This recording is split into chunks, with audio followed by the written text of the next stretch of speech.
And now, the Rock Newman Show. Folks, welcome back to the 11 o'clock hour of the Rock Newman Show. We're at the Langston Hughes Room at Busboys and Poets, 14th and V Street, Northwest Washington, D.C. I really want to thank my two previous guests, Dr. Bernard Demchek and Carol Finley from Hope House. Just 2 great hours of programming here, and we have another one because we have a fascinating individual, someone who has been a fixture in the Washington, D.C. Scene, someone who has had to endure incredible lows, but also had the courage and the tenacity to overcome and come out of those valleys and experience some very real peaks. Someone who, through his trials and tribulations, has continued to make an impact in the Washington, D.C. area. As we do this program, and our agenda is trying to do programming that makes the world a little better place to live, it is this kind of individual who I have with me in this hour, who we can call on for having gone through those valleys, having learned the lessons of doing it the wrong way, coming upon some challenges that many would have succumbed in this life, in this life. And this man continues to smile, and he continues to greet all with his now famous greeting. Merry Christmas. Merry Christmas, Roach Brown, and welcome to the Rock Newman Show. Thank you, buddy. When you see Roach, if you see him in church, if you see him in the boardroom, if you see him at Busboys and Poets, he will greet you with that fantastic smile, that effervescent smile and charisma, and say, Merry Christmas Roach. Where does that come from? Where did that come from? Well, Rock, it's a combination of things. Christmas means to be alive, to be healthy. I was in prison, and I got hurt in solitary. Placed in solitary for 8 months, brother, and was paralyzed. And I wrote the words, Christmas in prison, in the dust, in this little cell. And the doctors walked by and refused to give me any treatment. So for 8 months, I stayed in this cell, and I just wrote the word, Christmas in prison, in the dust. I took the blanket over to the side and make sure that the breeze from the door wouldn't disturb what I had written. And I wrote a poem called Christmas in Prison. I got arrested around Christmas time and received a life sentence. I got beat up in an engine placed in solitary around Christmas, and I was paralyzed. My mother and father died. I got a presidential commutation around Christmas. I sued the prison around Christmas. So everything good and bad is about Christmas. But most of all, I can move my body. I'm no longer paralyzed. I had to beat myself inside to try to make my body respond. And when that came out, it opened the door and they let me out. I had 20 years to life, but it was Christmas. I didn't care about how much time I had. And when I walked around the prison, none of the guys would talk to me. Everybody would leave. 2,000 guys, and I didn't have one friend out of 2,000, because the word was Roach came back from the insane asylum, and he running around there hollering Merry Christmas, and the joker got life. Don't he know how much time he got? Yeah. It didn't matter about the time. If I could move my body, move my head, twiddle my fingers, brother, it was Christmas. Yeah. Merry Christmas. Well, Merry Christmas to you too. Roach, you said you wrote a poem. Yes. Do you remember the poem? I remember parts of the poem. The poem described how the bed, the face bowl, and the commode, and we all became one, and how we made friends with the bugs, the ants. I had a few ants that I got extremely close to. I used to lay food on the floor and let the ants come in and nibble on it. And when this ant wouldn't show up for a certain time, I was upset, man. I missed the ant. You know what I mean? I don't know if somebody stepped on him, squashed him, or whatever. But I got into it with these ants. And the poem described the pain, the hurt of being totally alone. We heard people out there cry about being alone, but this is not alone. So was this in Lorton? It was in Lorton Reformatory. So you were in solitary confinement for 8.5 months. For 8.5 months. Okay, so Roach, if you don't mind, here at the Rock Newman Show, and folks, look, Roach has a show every week on WPFW. Let me just say that, we have the kind of, I'd like to think we have the kind of security here during this programming. Some folks, own restaurants and won't eat at somebody else's restaurant. They have a radio show and won't talk about somebody else's radio show or a TV show. Let me tell you something, man. I've seen Roach in action. I've heard Roach. He does a program that is called Crossroads. It's on WPFW FM 89.3. It is a fantastic community-oriented broadcast station here in Washington, D.C. It's a 50,000-watt station, has great reach, and Roach's show, Cutting Edge Criminal Justice Issues, is produced and hosted by Roach, and it is a fantastic program. It is every Tuesday. Every Tuesday from 11 to noon, and it is just a show that has fascinating information. And Roach, what I was getting to is, sort of like yourself with your program, because part of what you do is you keep it real, and you try to keep it real here. So if we could delve, you just sort of matter-of-factly said, I was in prison, I was in solitary confinement. What did you go to prison for the first time? The first time was when I was a juvenile, 9 years old, and repeatedly since then, but this particular case, I went to jail for armed robbery. Me and two other guys went to take somebody's money, and we got into a gunfight, and the gentleman lost his life. I was wounded slightly. As a result of that, we received... And is that where were you paralyzed from that injury? No, I was paralyzed from a guard's ride. It was the first and only guard's ride in the history of the American correctional system in '68. At Lorton? At Lorton Reformatory. We were watching the civil rights movements on TV and saw the dogs being placed on women and kids being hosed, and the brothers in there laughing.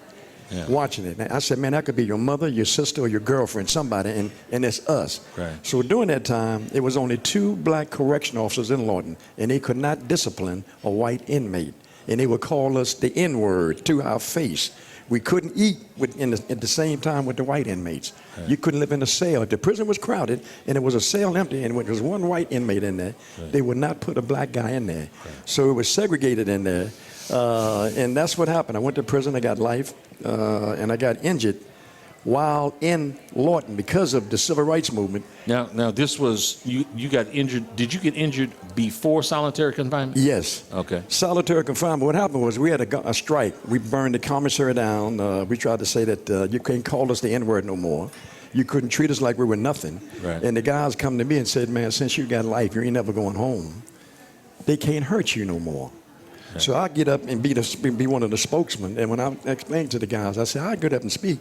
But if they come in for me, and you know they come in, I want y'all, the same guys, to raise your hand for me to be the representative. Right. Would you be the same guys to raise your hand or help keep them from taking me out of here? Support you, right. And when they came in and said that you're not entitled to no rights, whatever we do to you, you have to take it. Mm-hmm. So we said, no. And they came in, Rock, and they whipped us unmercifully. I never had a beating that bad in my life. They beat me for 3 solid days. I didn't realize that the correction officers and most of them prisons all around the country are family related.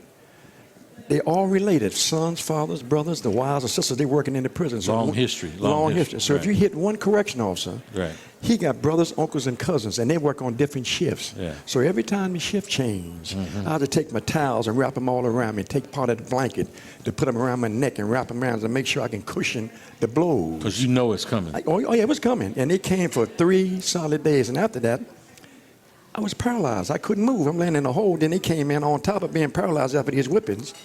They placed shackles on my ankles and around my waist. Now, so you were in the prison population. You were trying to sort of, you were leading, call it what you will. You were trying to, maintain some dignity while you're there. And you get these constant whippings. Mm-hmm. In the cell, in the prison population. Yes. And then as a result of your defiance there, you get put in solitary confinement. Solitary confinement. Okay, now describe for me, please, solitary confinement. It was a room about 3'4" or 4'5", a bed, a commode, and a face bowl. And man, it is like being at the end of the world. When you said 3 or 4, so in other words, 3 or 4, let's give it the best case scenario. as you remember, 4 feet by 5 feet? It was four steps up and 3 steps across. I could walk up and back and forth the long way in the room, 4 steps. So maybe about 6 foot. 6 foot. Yeah. Enough for a bed to be in there for you to lie Yes, down, right. to stretch out at least in that area. And you can only take 2 or 3 steps at any one time Oh, in my that God. space. And you stayed in there. Then they cut the lights off. And it got so bad, Rock, where my mother died and father before I went in. My girl married the police. So I was really messed up. I thought the police married my woman to get me in jail. You know, you think all kinds of crazy things. Right. You know what I mean? So while in there, it was like having skin peeled off of your body. The pain was so intense. The loneliness and the frustration and the hurt, man, was like, I would sit there and just cry for days. And I didn't know how many days I cried for. Yeah. Then I found out that there's some places where water ain't wet. The water wasn't wet no more. The tears wasn't wet. My face began to burn. My neck, the body began to burn. And all the while, I'm beating on myself to try to say, we came in here together, Jack, and we leaving out. I'm not going to leave near part of me in here. Right. And when the guards came back, and I wanted to cry and say, please, Mr. White Man, please let me out. Mm-hmm. But when they opened up that little door, something just kicked in and said, to hell with him. And I just stood back there, went back to my bed and just cried. And man, it's the kind of pain that it hurt so deep that I died. I believe I died. I saw me floating around in this little room, and I saw me on the bed. So you had what people refer to as an astral projection, where your spirit Just or left. something left, and you looked at. Now that happened. So that was like one experience one day. No, that was a combination of a whole bunch of things, man. Like when I stayed in there for 8 months, it drives you. I mean, you can't. Nobody to talk to, no newspapers, no magazines, nothing to read. You don't hear nothing. They cut the lights off. So it was a series of events that were happening. So when they say solitary, brother, that truly was solitary. Now you talked about the dust on the floor. This is dust on a wood floor, metal floor. No, it was a linoleum floor, and the heating system was under the floor, and they would turn the heat up. And the floor would get so hot that I would take my food and put it on the floor, and the heat from the floor would dry out my food, would give me something to write with, and I would put them in, crush it up. Wait a minute. Explain that, because I mean, what I'm trying to do for my listening audience tonight, I'm trying to understand myself also, is I've mentioned in promoting that you were going to be on the show. I've said the multiple lives of Roach Brown, and to me, to go into a prison, you sort of, to some extent, on some level, you lose your life. Yes. Then to go into solitary confinement. You lose your mind. That's another, in my estimation, loss of life. So I'm trying to intentionally be graphic here so that people can understand and appreciate when you hear the word solitary confinement, but we really don't connect to it and attach to it. And part of what I want my listening audience to appreciate is what that really means, solitary confinement. Well, what that means is there's a prison within the prison, and then there's a dungeon within that prison. Yeah. And that's where they place you, and it's like being locked in your bathroom for 8 months or 2 years or 10 years, and you don't come out. But they didn't have 23-hour lockdown back then. You stayed in there 24 hours a day. When I first went in, it was during the bread and water administration. They gave you 2 slices of hard bread in the morning, 2 cups of lukewarm water, and that's what you got 3 times a day. And ironically, it was an inmate there who got that change. And his brother is now the chairman of the U.S. Parole Commission, and he was the former chief of police in D.C., Ike Fullwood. So his brother was inside, was a jailhouse lawyer, and he filed to say that this drastic diet we had on, because after 15 days in solitary, you come out, you look like Jesus Christ. Your jaws are sunk in. You don't eat. If you don't eat nothing but bread and water for 15 days, you lose weight drastically. Right. Then with your stress and your pain and the loneliness, that's only accelerates that situation. So it's like being locked in. The closest thing I can come to people can identify with it is being on a spaceship going to the moon. And halfway between Earth and the moon, they push you out. And you look at the Earth and you say, but nobody can hear you. Oh, man. And nobody comes. Yeah. No mail, no phone calls, no books, no magazines, no nothing. So you just let that. And my best friend became my mind. I lay there and closed my eyes. And every picture I saw of France, Europe, I would go. And I would see myself walking down the street. That was the only thing that enabled me to do that. And then I found out. When you said to do that, you mean to survive that hell. It to keep from going insane. Then when insanity came so deep, that if I forgot my name, what time it was. Yeah. You didn't know what day it was. You couldn't. It was like total darkness. I didn't know if I slept for 1 hour, 2 hours, 4 hours. I didn't know if it was Monday, Tuesday, Wednesday. I didn't know what time of the year it was. You sent to prison to serve time, but not to lose your mind. Right. And when you lose your mind, there's nobody you can call. You can't even call yourself. Right. You know what I mean? So it's like being caught between moon and the earth, and you're hollowing. Yeah. And nobody comes. Oh my. Roach Brown just finished describing hell on earth. Here at the Rock Newman Show, we're going to take a quick break. I can't wait till we get back to talk to the man known as Roach Brown, a living legend in the Washington, D.C. community. We'll be back in just a few moments on the Rock Newman Show.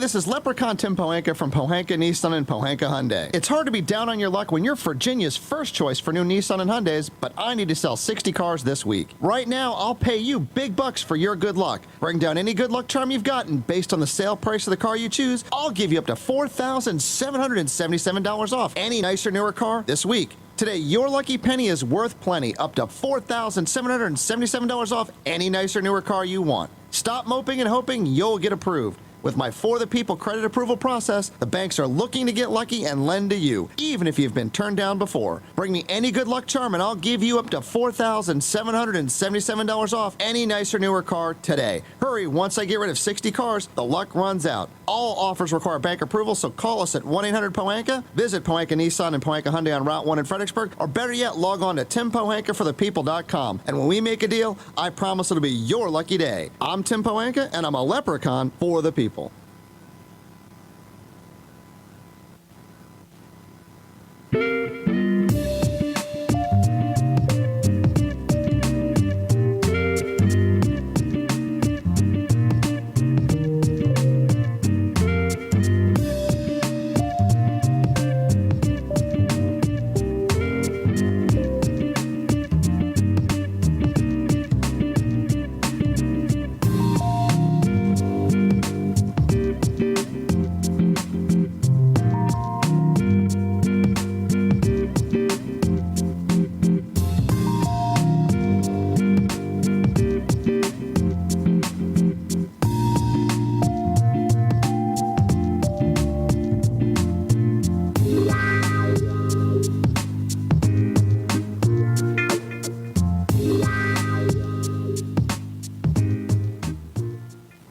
Hello, everybody. I'm Rock Newman from The Rock Newman Show. And I am absolutely flattered to have as one of my fine advertisers the DMV's greatest corporate citizen. Who am I talking about? I'm talking about the Pohanka Automotive Group.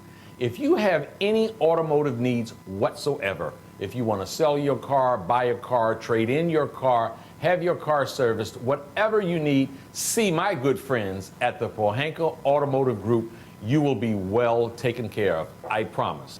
I'm Rock Newman. I might be there. Come on down and see our good friends at Pohanka Automotive Group.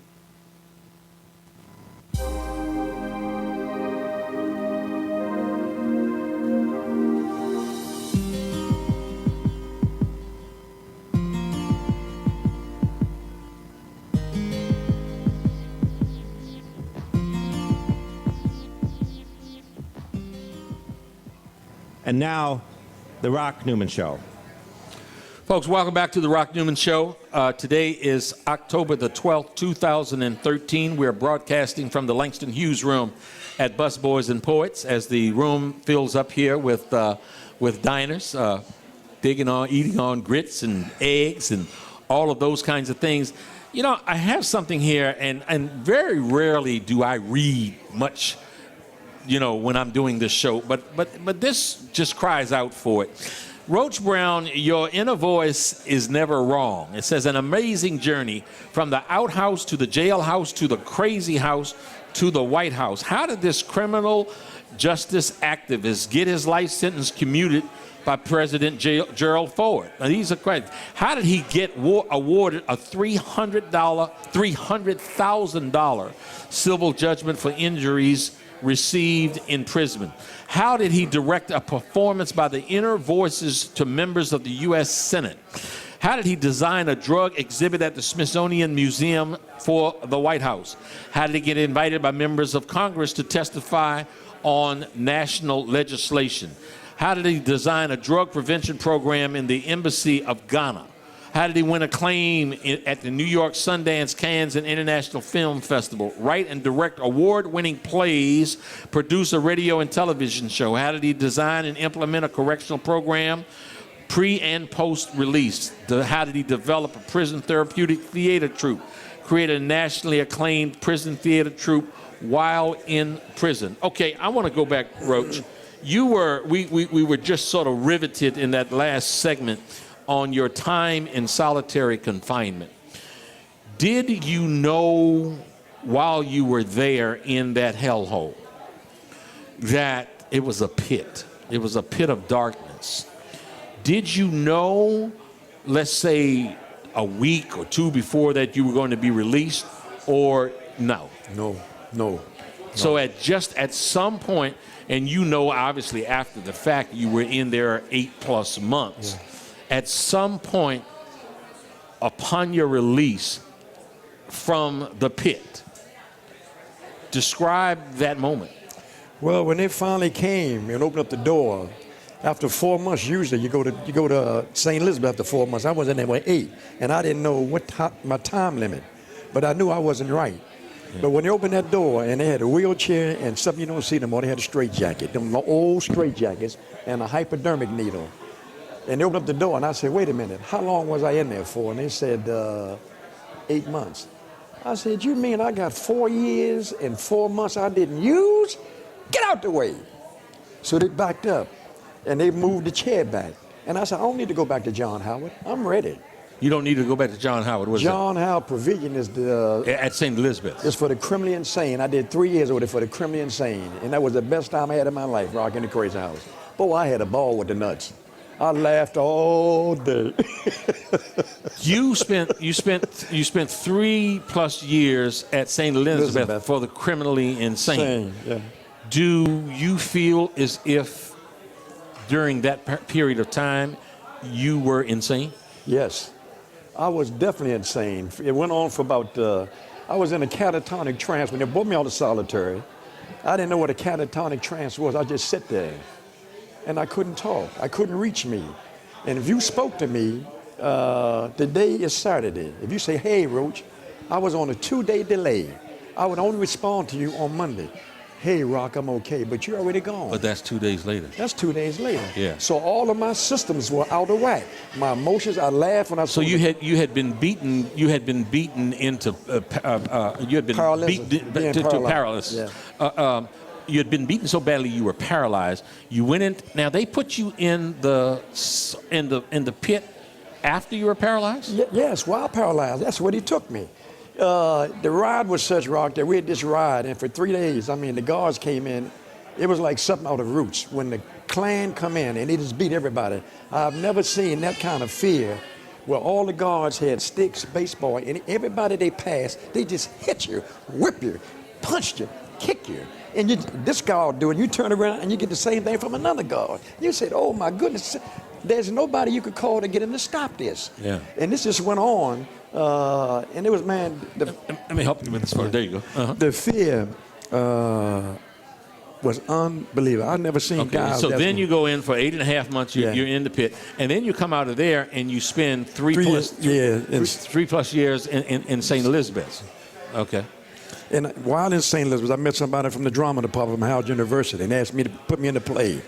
I got in the play and I liked it, and I fell in love with drama like you fall in love with a woman. And all my pain and frustration I channeled into drama. So they transferred me from St. Elizabeth's back to Lawton. Right. When I got to Lawton, I wanted to start a drama group. And I went around the prison trying to get somebody to join my drama group. And in there, if you were an actor, that was considered to be effeminate. Well, okay, just one second. So while at St. Elizabeth, you said, yeah, I was insane. I was like in a catatonic state. Yeah.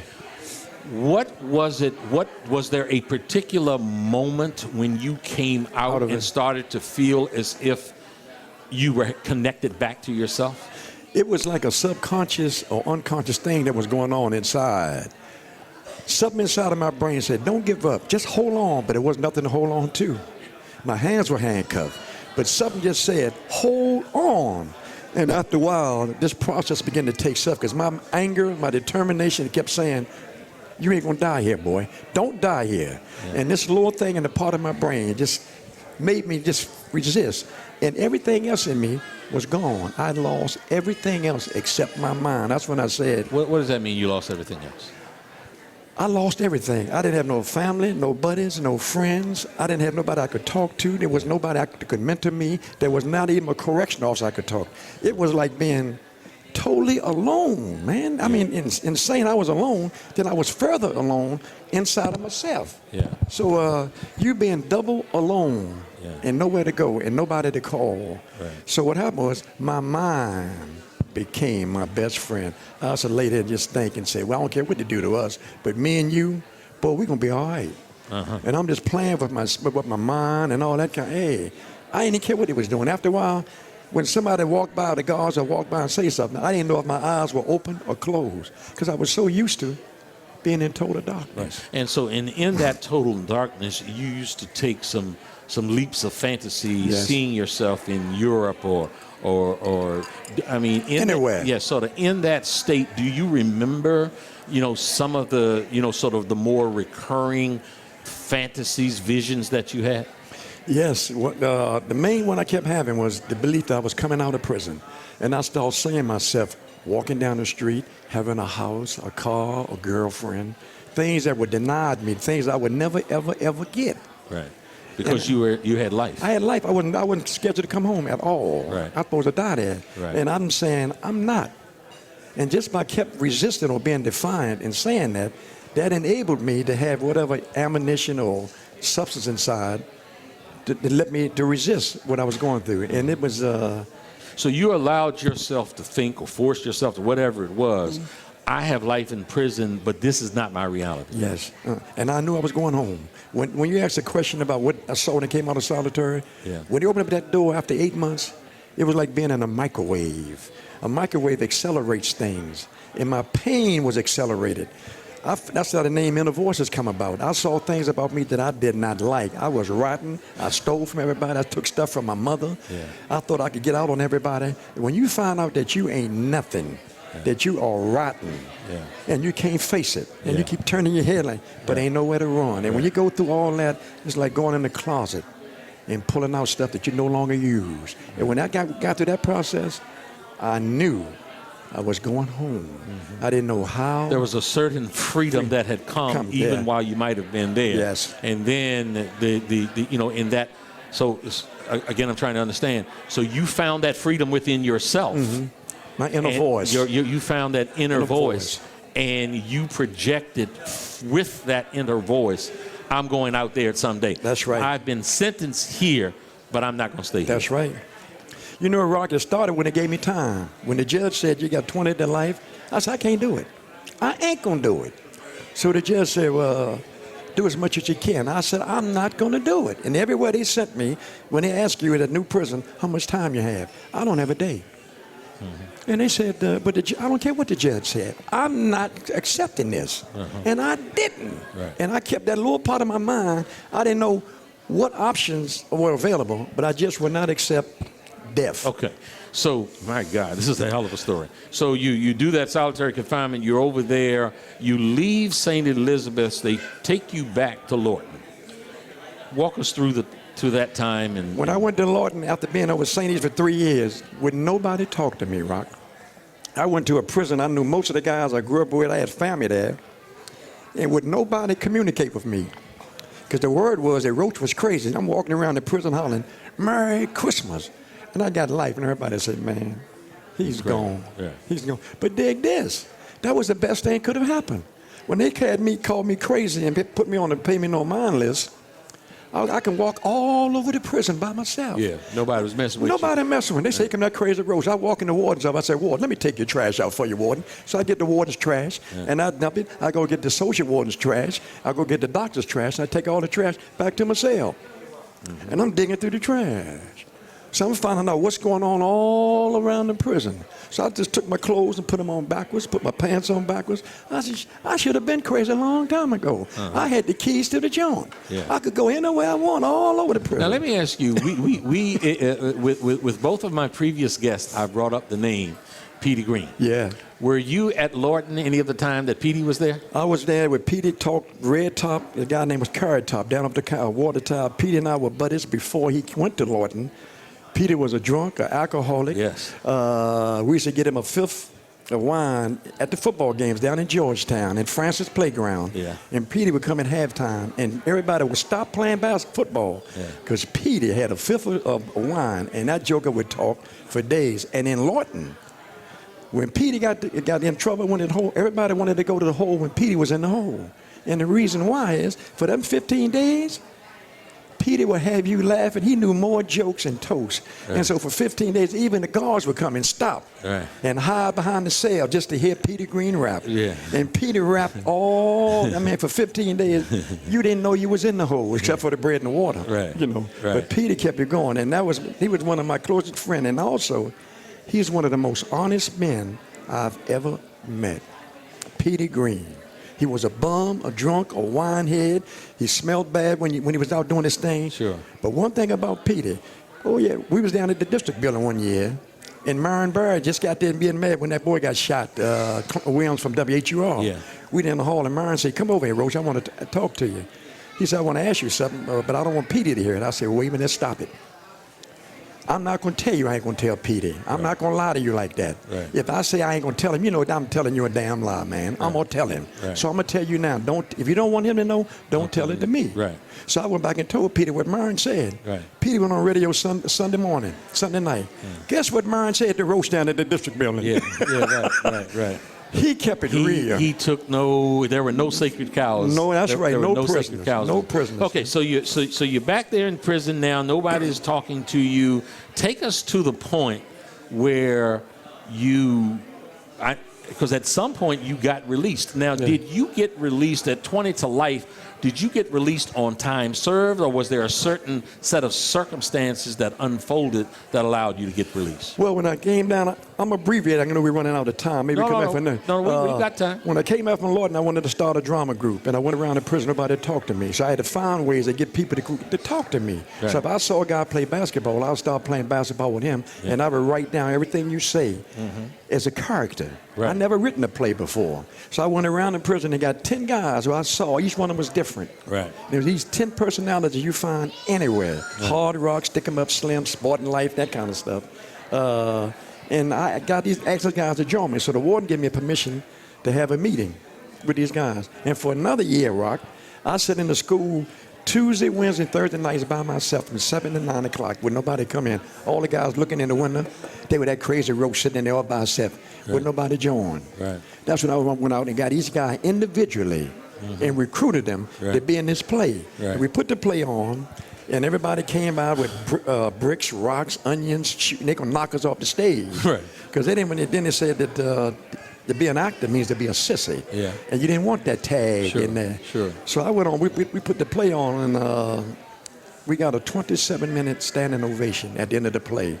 And this was the first time I stood up in the prison, and I cried like a baby in front of the whole population. Because it took 3 years to get to this point. Yeah. And the hell we went through getting this play together. Right. I had to get guys to fake escapes. Yeah. If I wanted these two guys to play a part in the play, they need to rehearse. Yeah. But he in another part of the prison. Yeah. So I get guys to switch their cells or switch their dormitories. Right. And if they get caught, he get charged with escape. Yeah. You know what I mean? Right. So we had to use all kinds of little tactics to get this. I was just on one thing, to get this play on, and I had no plan afterwards. But when that play hit, The Washington Post came in, the media, everybody asked him to come out. And the warden, I asked the warden, can you let us out? The community wanted us. He said, I can't do that, Roach. He said, you got life. Yeah. I want my pension, man. Then you've been in the crazy hours. So I can. Right. So for a whole year, I waited by the back gate. And every time the warden came, I said, what about? He said, no. I said, I'll see you next month, warden.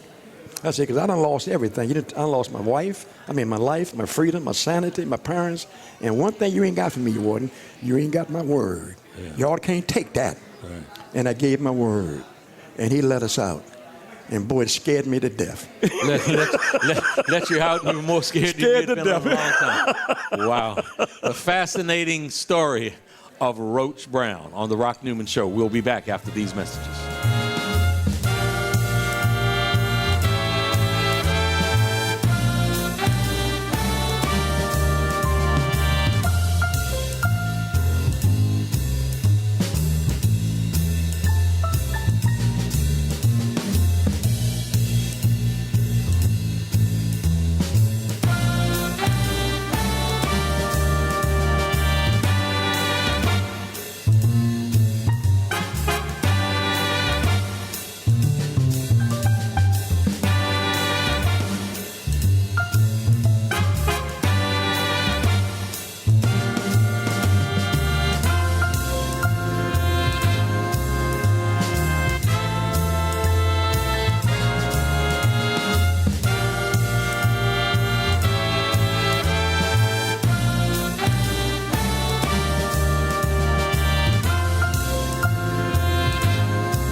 My baby drives a handcuff. The weekend is here, and no matter what the weather's like outside, you'll find the deals inside here in the beautiful showroom of the all-new Pohanka Hyundai in Capitol Heights during their giant Markdown Madness sale. Smart shoppers know that every new Hyundai in Pohanka comes with Hyundai Assurance and America's best 10-year, 100,000-mile powertrain warranty. But why don't you tell them about the Markdown sale, Joe? I'll be happy to, Kim. Folks, shop around on the web, and you'll see lease payments on a new 2013 Elantra GLS at $179 a month. Today at Pohanka Hyundai, $99 a month. That's right, a $99 payment on a brand new Elantra. And $89 a month on a new 2013 Accent GLS Automatic. How do they do it, Joe? It must be the volume, Kim. A brand new building, hundreds of new Hyundais, and Pohanka's low payment and easy credit programs are designed to get everybody driving. But you have to get here today. Rush to the giant Markdown Madness sale at exit 13 off the Capitol Beltway. Pohanka Hyundai, king of the Beltway. All financing for a limited term on approved HMF credit. My baby drives a handcuff.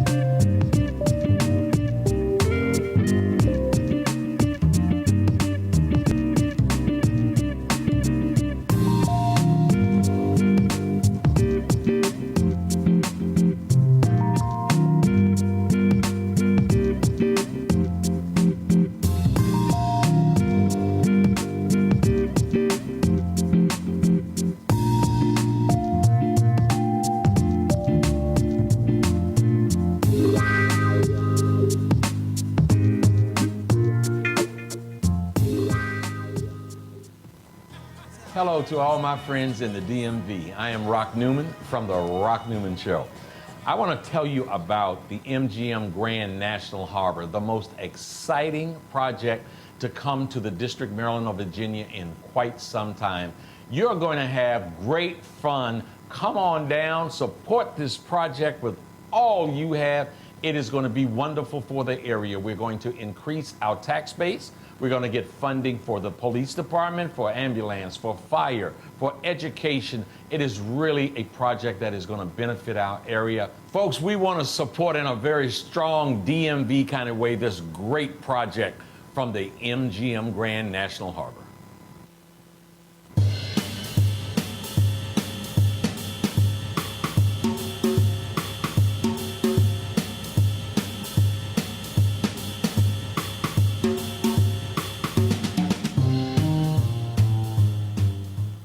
And now, the Rock Newman Show. Folks, welcome back. This is a fascinating story and a fascinating gentleman that is at the desk here with me on the Rock Newman Show at Busboys and Poets. Thank you so much all for tuning in. As you can hear, we've got a pretty much a full house here today. You may hear some of the noise in the background, but that's what you get when you do it live, and we're going to keep on doing it live. Roach Brown, we were talking about your time in prison, your solitary confinement. Now you have this play. If you would walk us through the time when sort of some of your experiences to the time that you first left Lorton.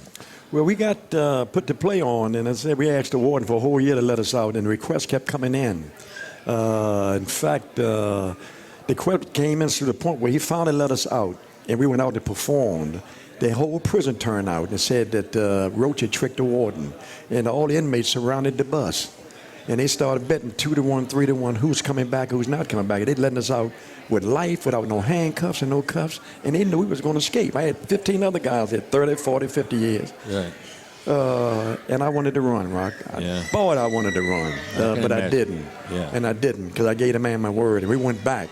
Right. And the warden called us in his office. He said, "You're back." I said, "Yeah." Do you remember where your first performance was? It was at the Martin Luther King Center over in Virginia, Hunt Valley. Not Hunt Valley. Because what had happened is some notoriety had come to the kind of performance you all had put on. That's so right. Other people were asking, were seeking you to come out. Yeah. And how long did you all do that? How long did you? We did that for 4.5 years. We did 1,500 performances for 4.5 years. We came out 5-6 days a week. Richard Pryor came in, the late comedian, and took us out on a special trip to the Apollo. We got 3 standing ovations, went to Chicago, went all around the country, and the warden allowed all 15 guys to go, Rock, with me in charge. Yeah. And I'm doing 20 to life. Yeah. You know what I mean? So we came back, we did 1,500 performances, and we performed at the Senate, the Smithsonian Museum, et cetera, et cetera. And because these 1,500 performances, nobody ever escaped, the senator and a couple more congressmen went to the president of the United States and got me released, based on the work that we'd done. And while in there, before that happened, I got a job at Channel 5 while in Lorton, coming out, putting on the play. I leave the play, go to Channel 5, get the camera crew, and we go film and produce a couple of news segments. Then I go back to prison at night, and I come out during the morning. Wow. So I'm doing. So your sentence was eventually commuted? Yes. Was that the right term? Commuted. Commuted by Gerald Ford. And that was what year? That was in 75, Christmas Eve. Christmas. Of 75. Here we go. I can't forget that. Okay. All right. So you came out, and what did you do when you got out? When I got out, I was on furlough. This is something else that's interesting. I was on furlough for 4 years serving the life sentence, putting on inner voices. They put me on the furlough. So I'm staying in the street, serving the life, driving the car, got an apartment doing a 20 to life, producing shows at Channel 5, and going back to Lorton every night, rehearsing the inner voices for our performances during the day. Yeah. So for 7 days a week, Rock, all I did was work. I've been in like 11 years then. I never even had a woman, didn't want one. I wasn't a punk, wasn't even interested in that. Right. I'm shooting for something that's altogether different. I didn't want to be with a woman. I wanted to make love, and I didn't have nobody to love. Yeah. And I wasn't going that way until the time is right. Right. Right. Okay. So Gerald Ford, you're out here and you're doing these programs, and was there a particular point that you wrapped up the inner voices? Did that run in at a certain point? It ran out. When I won the $300,000 that you mentioned, I won that because of being placed in solitary. When they found out that they placed me in solitary illegally, unjustifiably, and without no medical treatment, then they put me in there for me to die. And it was proven when I went to court that it was a God's ride. So I won the $300,000, and I gave the money away. I gave $100,000 to the lawyer. He got a third. The $200,000 went to Inner Voices. Yeah. So we took another national tour and trip. And this is the first time I'm going to say this publicly. I counseled the Inner Voices because the guys was causing so much problems. You know what I mean? I gave all these guys money, paid the bills up in months in advance, gave the women money, and they came back and told the director of the prison system that Roach kept all the money. That hurt me so bad, man, because my family threatened to kill me. People wanted to hurt me. I didn't give none of these other people none of the money. I put it all into this prison program. Right. And I got my life threatened. Nobody wanted to see me. And these guys, when he said that, I dissolved the Inner Voices because it hurt. That was my baby, man. And for them guys to say that you taking care of them for about 7 years. Right. Then they said, you ain't give me a dime. And when I wrote the first play, they gave me $2,000. I put it in the prison account, and as guys made parole that went home, I gave everybody $500. I didn't need the money. I ain't going nowhere. Right. Then when the money ran out, guys threatened me again. I'm going out next week. I want my $5. I don't have no more money. What you do with it? It was mine. And I had to get to fighting about my money that I ran out of. Okay. So now you're out in the streets. Now we're talking. What time period is this now? This is like from 75 to about 78. Okay. Yeah. Now at some point you went back to prison. Twice.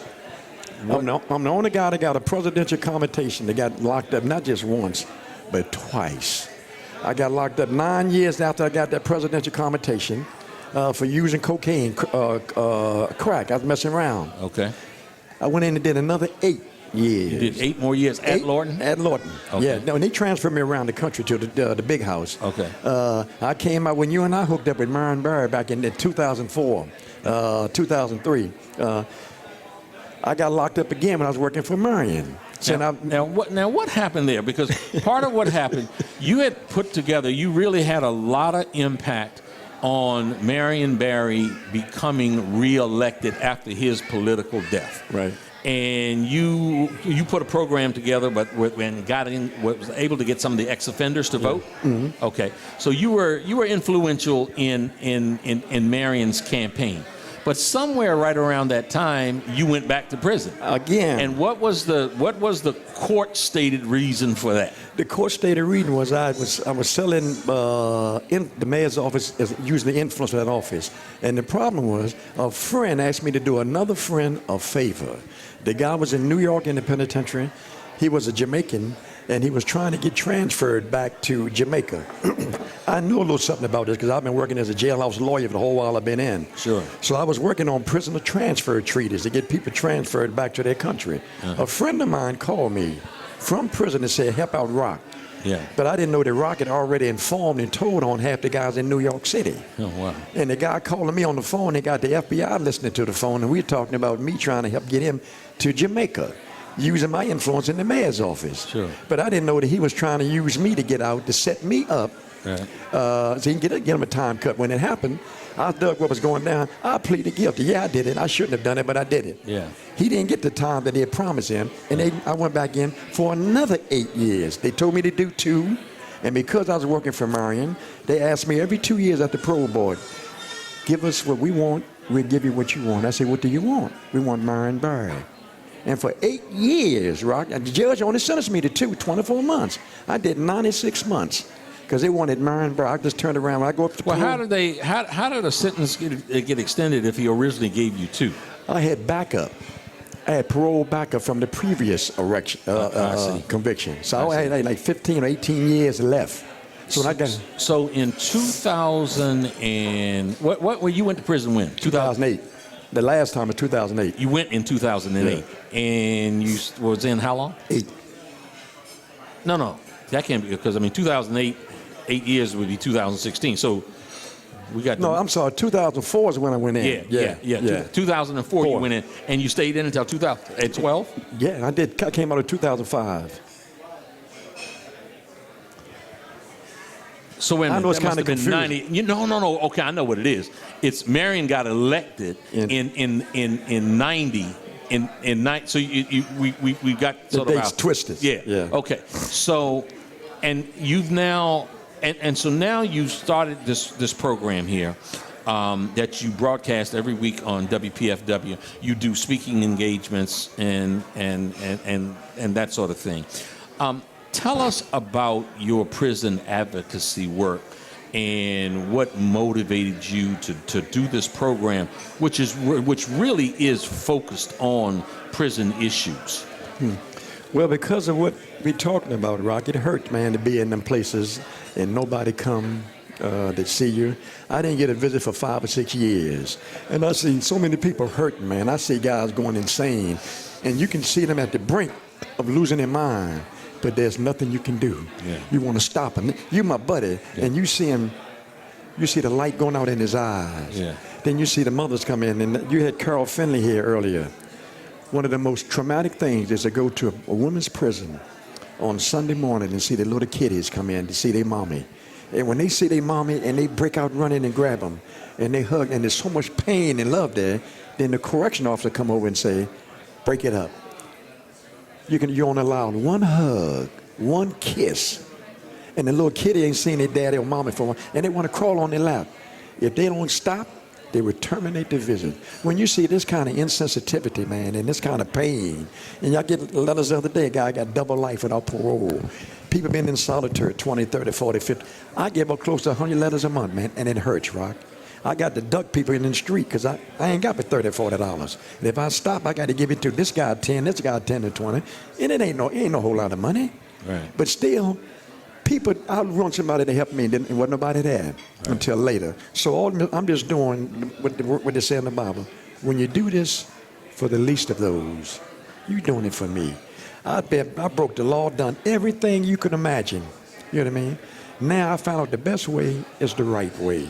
And all I'm trying to do before I go, I don't think I'm going up top. I think I'm gonna I get furloughed to go downstairs. But all I want to do is just do as much as I can to help as many people as I can before I get out the way. That's all I want to do. Yeah. And, I think that it certainly is, we talk so much about, the prison experience. The challenge obviously comes for folks like yourself who have experienced so much of that, is to have an impact and play a role on trying to prevent anybody from going into the system. There you go. I get invited all over the country, man, to and speak at prisons. I always request to go to an insane asylum. I don't care what city I go to. I want to go to an insane asylum. And why is that? Because I can relate and I can identify with them. And I can understand what it feels like to be locked up inside. To be locked up in solitary is in a room, but to be locked up inside of you is double rough. Yeah. And I know what it's like to be confined, personally confined inside yourself, and you don't know how to get out. You know what I mean? And what is it that you tell those that you see in that condition? I follow my inner voice. I walk in the room and I sit down on the floor. And I don't care who they are, how old they are, whether they're white, black, they ain't got nothing to do with color. I sit there and I send out my vibe, my inner voice. I start checking everybody out. And I started rapping. I go on what I feel. And whatever I feel is right. Mm-hmm. And I said some other day, I'm lucky. I don't have to lie no more, Rock. The beautiful thing is I do not have to lie. So when I go in them places, whatever they want to ask me, it's there. All my stories been on the TV. My dirty laundry's been on the air. I don't have no more secrets. And it feels good not to lie and not to play no games with nobody. You know what I mean? And if somebody accept you, they accept you. If they don't, Merry Christmas. Tell me, Roach, I've said several times, through the weeks and certainly even today, that this is unapologetically a Washington, D.C. program where we look to export all the good things about Washington, D.C., its culture, its history, its people, that are so dynamic. Talk to me about the justice system in Washington, D.C. now. What are some of the problems? What are some of the perils? What are some of the fixes? It hurts, Rock. I mean, it really, really hurts. I go down to juvenile court, and I just walk through there, and all you see is us. We know that there's two sets of laws, one for them and one for us. And I see that we get... So when you say one for them and one for us, you're talking about there's a set of laws, there's sort of apartheid. There's criminal justice apartheid is what you are referring Yes, to. that's right. That black folks Yeah. get the really short end of the stick. At a town hall meeting with the chief of police, the chief judge of Superior Court, the U.S. attorney, it was all there. And we spoke and I said, I have a question. One question. Why is it when you go to juvenile court, all you see is black and Hispanic defendants?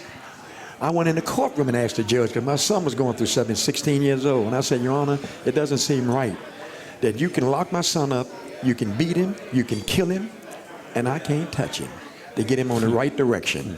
You know what I mean? I said, if you give me 10 minutes with him in the back room, we ain't gonna come back down here no more. Right. So when we go around the country, we see it again. The student to prison pipeline, they're locking up kids 8, 9, 10 years old for disciplinary, administrative reasons and sending them to prison. The judge in Pennsylvania. Oh my God, please talk about that for a moment. Man, he was locking up kids. He had a contract with one of the private prisons. And no matter what the kid was brought in for, whether it was just throwing trash or fighting on the playground or pulling some girl's hair, he was sending these kids to the detention facility. Right. 8, 9, 10 years old. Right. And Rock, that Getting paid. The judge was getting paid for he got doing it. paid over $2 million, man, for doing this. He and another judge. Now they gave him 28 years. Then he filed an appeal and said he got too much time. When you give a kid 9 or 10 years old one day, Rock, I was locked up at 9. Brother, that was almost worse than solitary because you were vulnerable. Right, you don't have you're nothing. And you want mama to come get you out of there. Sure. And they dogging. Our kids, man, is being the fastest growing prison population is black women. Now they're locking up mamas and grandmamas. The kids is already in the student in the pipeline. Our whole race, man, is being incarcerated. A long time ago, they called it plantation. Now it's called incarceration.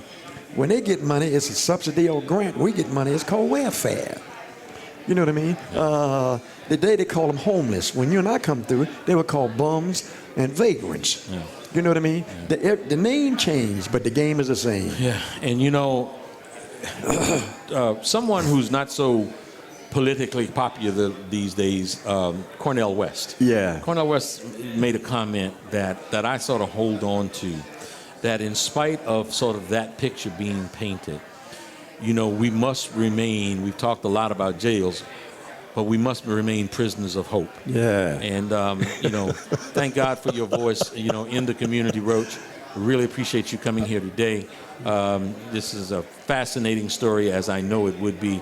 Thank you so very much. Thank you, Rock. And continued success in all that you do. And guess what? Merry Christmas. Merry Christmas. God bless you. Folks, that wraps up the Rock Newman Show for today. We'll see you next week. Same time, same place at Busboys and Poets in the Langston Hughes Room, 14th and V Street, Northwest Washington, D.C. And don't forget, if you or some of your friends missed part of this program, tonight you will be able to hear all it in its entirety on 1480 AM. You can hear that in D.C., Maryland, and Virginia. And if you was so fascinated by part of what you heard here today and want to hear more of it, go to rocknewmanshow.com and you'll be able to see it starting later this evening. Like us on Facebook. Please do that, The Rock Newman Show, and also on Twitter. Until next week, we're going to sign off saying God bless you and have a great weekend.